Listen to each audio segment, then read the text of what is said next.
cars. Here's what happened. Well, he's been trying to do this by himself all day with the problems that he's had, and finally the car just got away from him. There's a lot of smoke there. Everything's fine right here. You can see he's down in the grass, no damage. Gonna drive around here now and get some tires, try to fix this bolt, and then bam. Murray, yeah, he and the 6 car had contact before Jamie went spinning. You see the 6 car. He is back there. A lot of smoke, you know. David Reagan might not have been able to see through it, probably just slowed down too much, or slowed down enough that he could see, and then he got hit.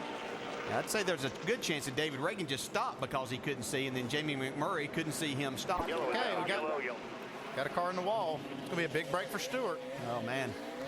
Bad break for Joe, though. Look here. He's got big-time damage on the front of this thing. Now we've killed the radiator.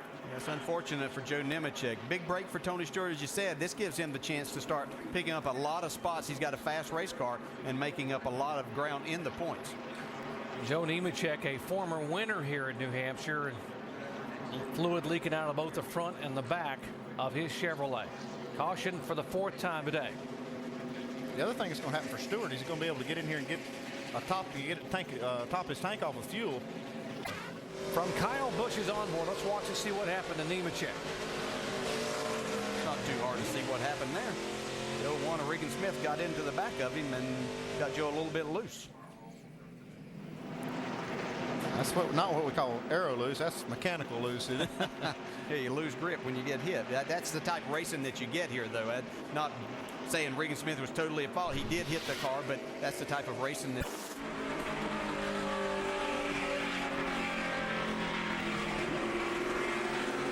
Inside, both sides. Clear up behind the 24. Clear up. 41 to 56. Crash behind you. Crash behind you. Caution's out. Big spin behind you. Hard contact out of turn 4, 17. Matt Kenseth. Heavy damage. There's the 45. Chad McCumbee involved.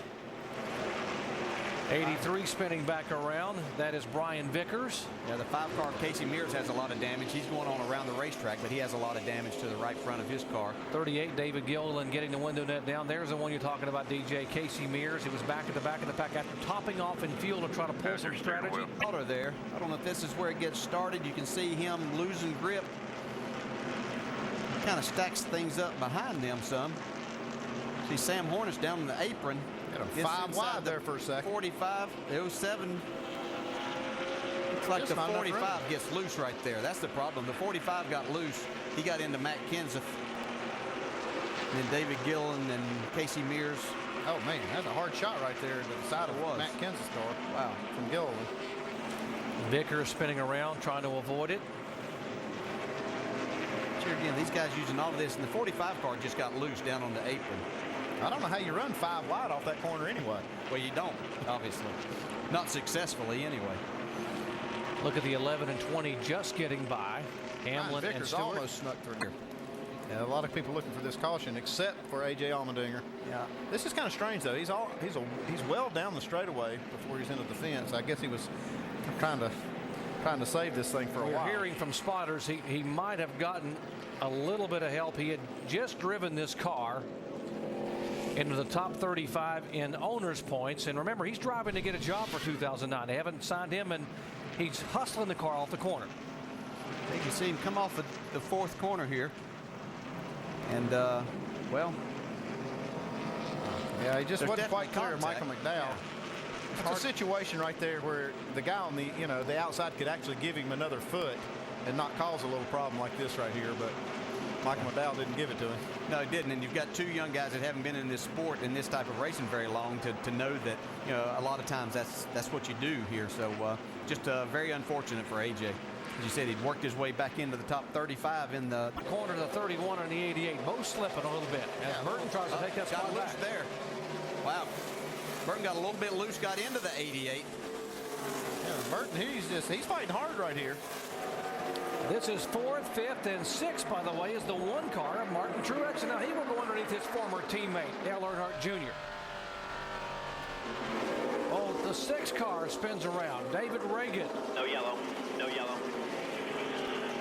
At about 25%, we see a replay here with David Reagan got a little bit loose Michael Waltrip really nowhere to go, just trying to avoid him, but was in the gas wide open off the corner. Sends the 6 car for a spin down the backstretch. Don't believe he hits anything here. Nice job of keeping that.